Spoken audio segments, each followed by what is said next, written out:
Halo, assalamualaikum warahmatullahi wabarakatuh. Selamat datang kembali di channel Sofhal Adnan, channel yang akan membahas seputar dunia keislaman, terutama kealquranan, media informasi, dan isu-isu terhangat lainnya. Bagi teman-teman yang merasa suka dengan konten ini, silahkan tinggalkan like, komen, subscribe, dan share agar sama-sama kita membangun pengetahuan dan sama-sama menginspirasi.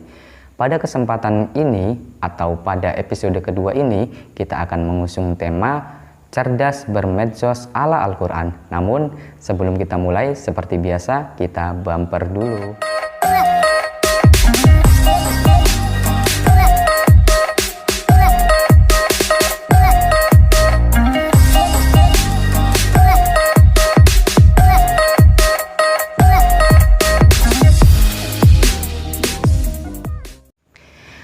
Sangat tepat jika Al-Quran dikatakan sebagai kitab yang selalu relevan dengan zaman.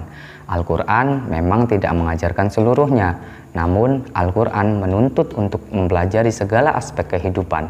Tak terkecuali dalam bermedia sosial, ada beberapa tuntunan agar kita dapat cerdas melakukannya. Berikut adalah beberapa tips cerdas bermedsos ala Al-Quran. Yang pertama, gunakan medsos sebagai ajang bersilaturahim. Allah menciptakan manusia dengan beraneka ragam, mulai dari suku, agama, ras, dan antar golongan. Seperti yang disebutkan pada Quran Surat Al-Hujurat ayat 13. Silakan teman-teman bisa buka sendiri ayat tersebut. Tafsir Muyassar menegaskan ayat tersebut bahwa manusia diciptakan dari satu ayah, yaitu Adam, dan satu ibu, yakni Hawa. Dalam tafsir itu pun menghimbau janganlah merasa punya keturunan yang lebih unggul. Wajar jika kata syu'ub pada ayat itu diterjemahkan menjadi bersuku-suku dan berbangsa-bangsa, karena menurut Ibnu Katsir, kata itu merupakan penggunaan untuk menyebutkan kabilah-kabilah yang non-Arab pada saat itu. Jika dilihat secara seksama, pada surat tersebut terlihat sangat mencerminkan bangsa kita, beribu suku, bahasa, namun dapat hidup rukun berdampingan. Bukan tidak mungkin kesalahan bermedsos dapat menjadi awal perpecahan. Benar memang jika semua tergantung niatnya. Jika niat bermedsos telah didasari untuk bersilaturahim, maka tentu harapannya dapat mempererat kebinekaan. Yang kedua, cek kebenaran suatu kabar. Al-Quran telah menyinggung bahwa manusia janganlah gegabah ketika mendapat suatu kabar, seperti yang disebutkan pada Quran Surat Al-Hujurat ayat 6. Pakar tafsir Nusantara terkemuka, Quraish Shihab, dalam bukunya yang berjudul Yang Hilang Dari Kita Akhlak, memaparkan ayat itu dengan paling tidak ada dua hal yang baik digarisbawahi, yakni pembawa berita dan isi berita. Menurutnya, pembawa berita yang tabayun dalam pemberitaannya adalah seorang fasik, yaitu orang yang aktivitasnya diwarnai oleh pelanggaran agama. Bukan berarti yang tidak fasik tidak perlu dilakukan tabayun. Bisa saja ia mempunyai daya ingat yang lemah sehingga dapat mengurangi kualitas sebuah berita. Keprihatinan bermedsos pada sekarang ini memantik Nadir Shah Hussein angkat bicara. Ia mengatakan dalam kata pengantar buku Saring Sebelum Sharing, kecepatan jempol kita mengklik tombol share membuat kita khilaf tidak melakukan verifikasi atau bertanya terlebih dahulu kepada orang yang lebih paham. Tabayun di medsos, menurutnya, menjadi terlupakan sehingga berita hoax dapat menyebar dengan cepat. Walhasil, relasi kita dengan keluarga, sahabat, tetangga, dan kolega menjadi rusak.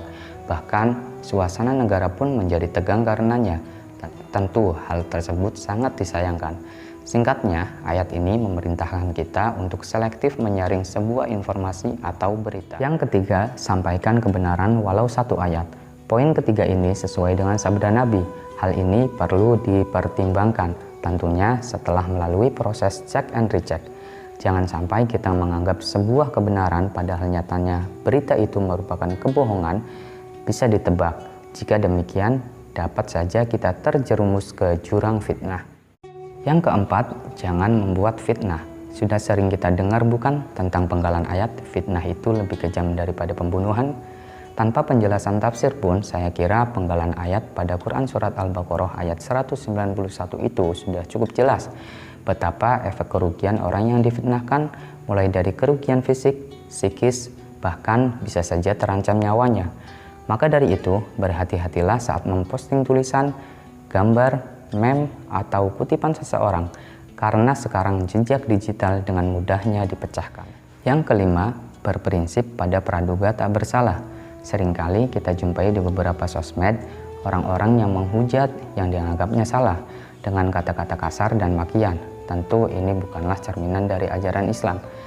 Terkait praduga tak bersalah, masih pada surat Al-Hujurat. Pada ayat ke-12, kita dihimbau untuk menjauhi sifat prasangka, karena pada ayat itu disebutkan tindakan berprasangka merupakan perbuatan yang dosa. Jika tabayun tidak menghasilkan apa yang kita harapkan, atau bila rumor itu melibatkan orang yang selama ini kita kenal baik, maka langkah yang tepatnya yakni berprasangka baik, seperti pada Quran Surat An-Nur ayat 12. Itulah 5 tips cerdas bermedsos menurut Al-Quran. Harapannya tentu saja di bulan penuh ampunan ini kita ciptakan kesejukan tidak hanya di dunia nyata saja, namun menciptakan suasana tenang di jagat media sosial, sehingga suasana Ramadan dapat dirasakan sesungguhnya oleh masyarakat. Sekian yang dapat saya sampaikan, kurang lebihnya mohon maaf. Walafu minkum, wassalamualaikum warahmatullahi wabarakatuh. Ketemu lagi di episode berikutnya ya.